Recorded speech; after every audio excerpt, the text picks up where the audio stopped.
Tell us what you're up to these days. Well, Custom Channels has been doing online radio, basically side channels for broadcasters and other clients for the last 10 years, and we've expanded that out to both online radio and now on-premise radio for a lot of big brands, retailers, restaurants, festivals and concerts and events, as well as some broadcasters. So you've been doing this for 10 years now. How have you seen the business evolve? Well, the technology has really come of age in the last several years. That's enabled us to use streaming as a robust platform for delivery of audio content very easily into a retail environment and pretty much anywhere online, mobile, web, social media, and so on. So in a way, we're sort of taking the place now it's taking the place of satellite. We don't have to bounce signals off the satellite.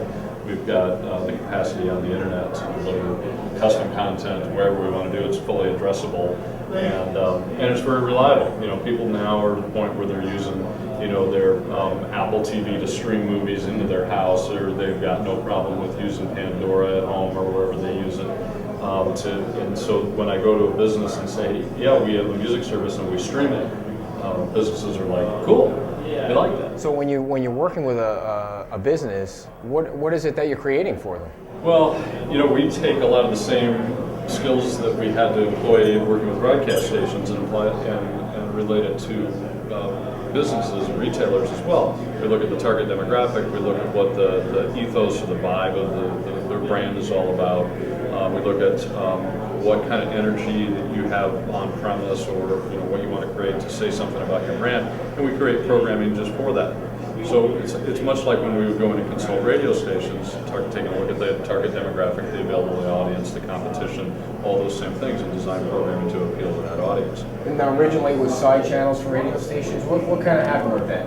Well, it's still going. Obviously, you know, companies like Clear Channel with iHeartRadio, they have a lot of side channels. CBS has a lot in their apps and their web applications. You can go on and get their HD2 channels. So that HD2 is one thing that happened to it. So that sucked up a lot of energy, where stations are using their HD2 signals to do their side channels, if you will.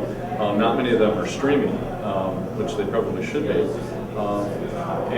I think radio over the last few years has had to really stick to its knitting in terms of its primary terrestrial signals. So, you know, as we saw that piece of the business sort of stagnate a bit, we said, all right, where else can we take these programming and delivery skills that we've learned in radio out to some new customers? Now, you've been in the industry now for 10 years. That's a lifetime for some people. A lot of companies don't last 10 years in this business. How have you been able to do it? Yeah, well, you know, we never did the big venture capital, let's go try to, you know, break through everything overnight. We always bootstrapped the company, so we built it as we had the resources, and we, you know, when during the lean times, we could just kind of put it on ice for a little while and then rev it back up again. And right now we're in a big rev up period again, and it feels like the time is really right.